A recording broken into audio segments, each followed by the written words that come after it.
Welcome to the Rim Break Rodeo. We hope this video helps.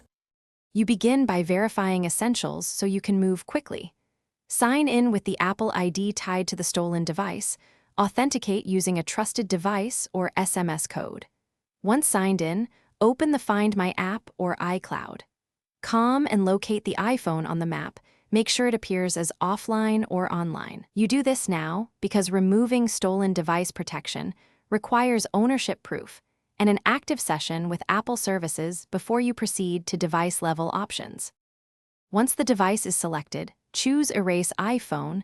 This deletes local data and prepares the device for removal. If Face ID is not working, rely on the iPhone passcode or perform Apple ID verification steps instead.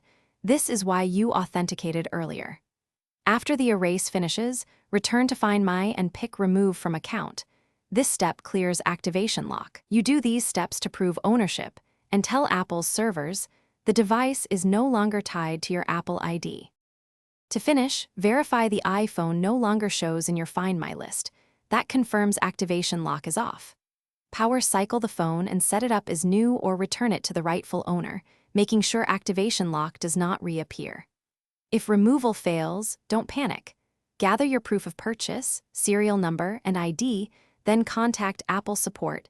They can manually remove activation lock after verifying ownership. This troubleshooting tip often resolves edge cases quickly. Thanks for watching.